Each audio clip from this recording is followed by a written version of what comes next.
Cuando ya decidimos hacer una teoría de cambio, tenemos muy claro que este es un proceso que es bien dinámico, es bien reflexivo. Cada paso nos ayuda a replantearnos el paso anterior. Entonces, como veíamos, lo primero que hacemos es revisar nuestro análisis situacional de derecho.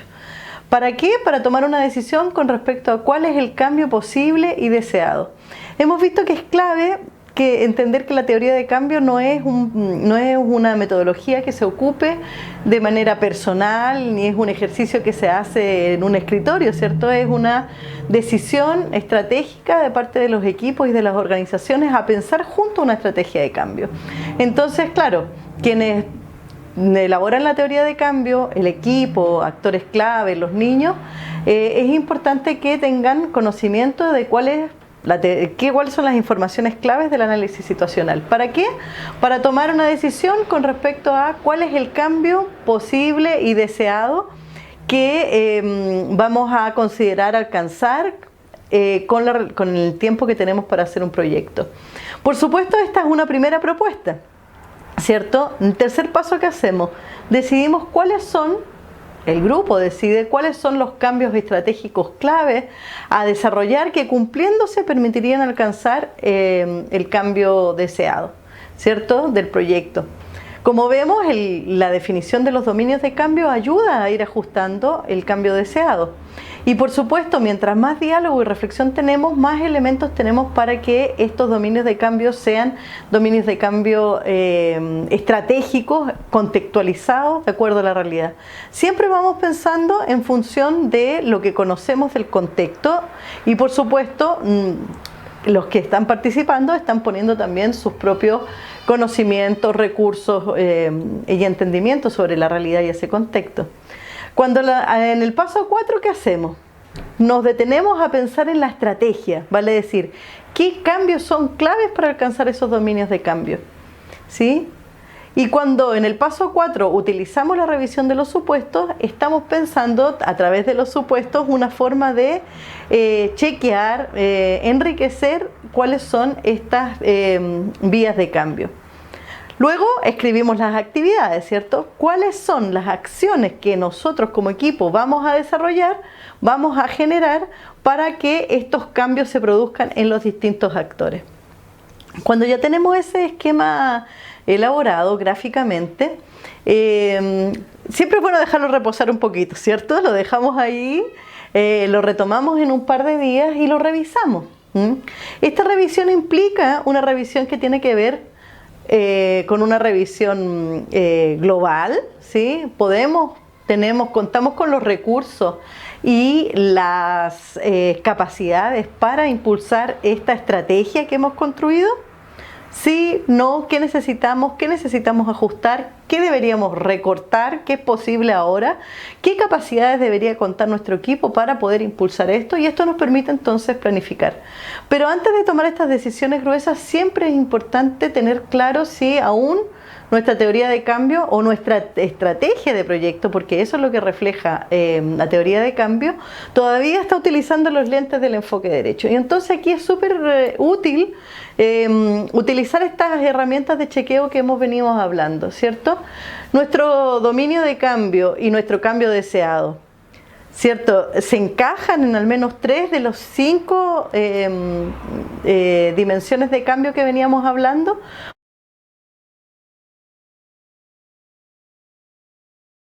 Vale decir, estos cambios se orientan a cambios que tienen que ver con cambios de normativas, políticas, estructuras.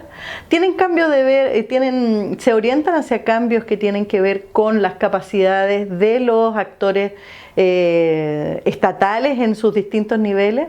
Estos cambios tienen que ver con cambios en la capacidad de los niños y sus organizaciones en exigir sus derechos. Estos cambios tienen que ver con las capacidades de actores no estatales para acompañar, fortalecer y demandar junto a los niños las condiciones para asegurar sus derechos. Estos cambios tienen que ver con mecanismos que fortalezcan la participación y el diálogo con el Estado. ¿Se acuerdan las 5 dimensiones de cambio? Chequeamos, tenemos nuestros cambios, ¿consideran al menos 3 de esas dimensiones de cambio a nivel de cambio deseado, a nivel de dominio de cambio? Muy bien. Y cuando revisamos las vías de cambio también nos ponemos los lentes, nos decimos, aquí nuestras estrategias en general, ¿se orientan a aumentar las capacidades de los propios niños? ¿Se orientan a aumentar las capacidades de las propias organizaciones, ¿cierto? No, las familias, las comunidades, las organizaciones de base, los medios de comunicación, los actores privados, ¿cierto? Para demandar junto a los niños que se construyan las condiciones para sus derechos. Nuestra estrategia considera formas específicas, ¿cierto?, de aumentar las capacidades de los garantes principales en el nivel que estemos trabajando, ya sea el municipio, ya sea las redes locales institucionales, ya sea el gobierno, ya sean las estructuras legales. Bueno, va a depender de tu estrategia, pero las vías de cambio los consideran para aumentar sus propias capacidades de cumplir con sus responsabilidades.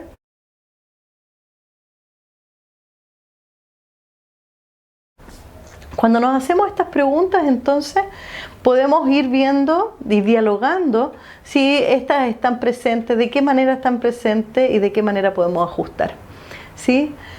Es bien importante que en nuestra teoría de cambio distingamos las vías de las actividades, ¿cierto? Esas actividades son actividades necesarias y suficientes, creemos, para poder alcanzar estos cambios que se describen en los dominios de cambio.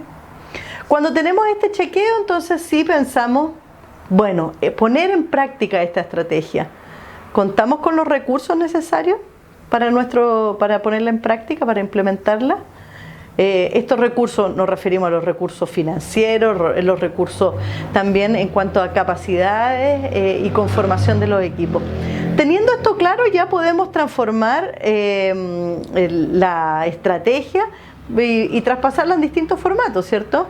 Vamos a ver que el cambio deseado se transforma en el objetivo del proyecto, los dominios de cambio en los subobjetivos o objetivos específicos, y dependiendo de las formas de planificación, las vías de cambio también nos van a permitir hablar de distintos niveles de resultados, ¿cierto? De eso vamos a hablar en la siguiente fase del proceso de formación, cuando hablemos de planificación orientada a efectos e impactos, ¿sí? Pero ya con esto tenemos una base para tomar decisiones. ¿Qué podemos implementar en este proyecto ahora y de qué manera podemos conformar nuestros equipos y definir el pool o los recursos de actividades? Muy bien, entonces manos a la obra. En esta sesión vamos a revisar nuestra teoría de cambio y ya cerrar el proceso analítico y de reflexión.